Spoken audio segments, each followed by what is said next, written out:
Welcome to lecture of programming fundamental. इस लेक्चर में हम डिसीजन कंट्रोल स्टेटमेंट्स के बारे में पढ़ेंगे कि ये होती क्या है और हमें इनकी जरूरत क्यों पड़ती है।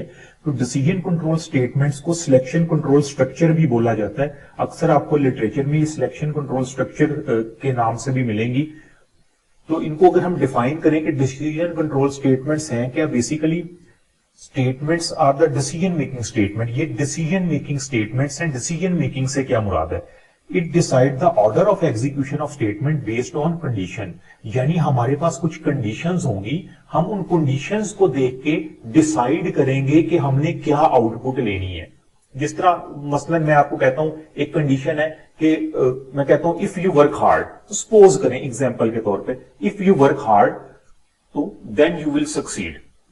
तो मैं क्या कहना चाह रहा हूं कि एक मैंने कंडीशन रख दी कि अगर आप मेहनत करेंगे तो आप कामयाब होंगे। इसी तरह बेसिकली हम ये जो कंडीशनल स्टेटमेंट यूज करते हैं ना, इसके अंदर हम कोई कह लें कि रिलेशनल ऑपरेटर को हम यूज कर रहे होते हैं। मसलन मैं कहता हूं फॉर एग्जांपल यहां पे इस तरह से अगर मैं कहूं कि a इज ग्रेटर देन 2 और मैं साथ एक कंडीशन लगा देता हूं, मैं इफ लिख देता हूं, ठीक है। If a is greater than 2, इसका मतलब ये कंडीशन है। अगर a की वैल्यू 2 से बड़ी होगी तो क्या हो, यहां पे फिर मैं बताऊंगा हम उसकी एक आउटपुट लेते हैं तो ये चीज हो। इसी चीज को कंडीशन कहते हैं कि अगर हमारी कंडीशन पूरी हो जाए तो क्या हो और अगर कंडीशन पूरी ना हो तो क्या हो। इसलिए इसको बोला जाता है कि ये डिसीजन मेकिंग स्टेटमेंट्स कहलाती हैं, डिसीजन कंट्रोल स्टेटमेंट्स होती हैं। जिस तरह आप ये देखें, ये एक आपके पास डायग्राम आपको नजर आ रही, फ्लो डायग्राम।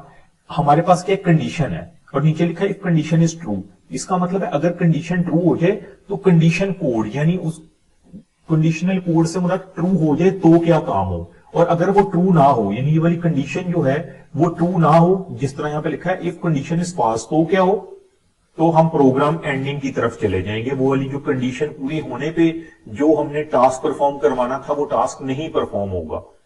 इसी तरह ये देखें, हमने चीज स्टार्ट की, कंडीशन आई, कंडीशन क्या होगी, या तो ट्रू होगी या फॉल्स होगी। अगर कंडीशन ट्रू है तो कहा execute code in if block, और अगर कंडीशन फॉल्स है तो एग्जीक्यूट कोड इन एल्स ब्लॉक। यानी कुछ इफ एल्स टाइप हम इसको करेंगे। तो यहां पे जिस तरह आप देख सकते हैं ना, ये स्ट्रक्चर लिखा हुआ है। डिसीजन कंट्रोल स्टेटमेंट कौन सी होती है? If statement, if else statement, if else if statement, nested if और स्विच। बेसिकली ये सारे सिलेक्शन कंट्रोल स्ट्रक्चर्स भी इनको बोलते हैं और डिसीजन के लिए जो कि यूज होते हैं।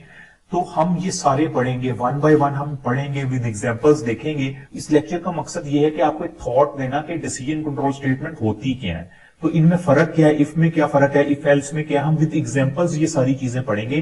तो यहां तक आपने जो चीज जहन में रखनी है वो ये है कि हम एक कंडीशन देंगे, इफ का वर्ड यूज करके हम एक कंडीशन लिखेंगे। अगर तो वो कंडीशन ट्रू होगी तो कुछ स्पेसिफिक टास्क परफॉर्म होगा, अगर वो ट्रू नहीं होगी तो कोई और टास्क परफॉर्म होगा। तो ये बेसिकली हमारा डिसीजन कंट्रोल स्ट्रक्चर होता है। जिस तरह यहां पे आप देखें एग्जांपल के तौर पे लिखा हुआ है if a is greater than 3 और नीचे आप देखें करली ब्रेसेस में लिखा हुआ सी आउट नंबर इज ग्रेटर, कि हम ये कह रहे हैं कि अगर ये वाली कंडीशन पूरी हो तो हमें ये वाली आउटपुट डिस्प्ले करवाई जाए। इसी तरह यहां पे आप देखें, यहां पे क्या लिखा है if a is greater than 3, अगर a 3 से बड़ा है तो ये वाली कंडीशन हो, और अगर एल्स का वर्ड यूज किया, अगर a 3 से बड़ा नहीं है तो क्या हो, तो ये वाली कंडीशन जो है वो एग्जीक्यूट हो जाए। तो ये इस तरह से कंडीशनल स्टेटमेंट्स जो हमने कहा ना, वो यही स्टेटमेंट होती है, इनको हम कंडीशनल स्टेटमेंट्स भी बोलते हैं, जिनके नाम आपके सामने। तो अब हम इनको वन बाय वन डिस्कस करेंगे। तो इस लेक्चर में सिर्फ हमने यही देखना था कि डिसीजन कंट्रोल स्टेटमेंट्स होती क्या है। इनको कंडीशनल स्टेटमेंट्स भी कहा जाता है, इनको सिलेक्शन कंट्रोल स्ट्रक्चर के नाम से भी जाना जाता है। तो ये बेसिक इसकी टाइप्स आपके सामने लिखी हैं और आपको एक थोड़ा सा आइडिया यहाँ पे क्रिएट हो गया होगा कि हम किस तरह से इसको जो है प्रोसेस करेंगे। Thank you.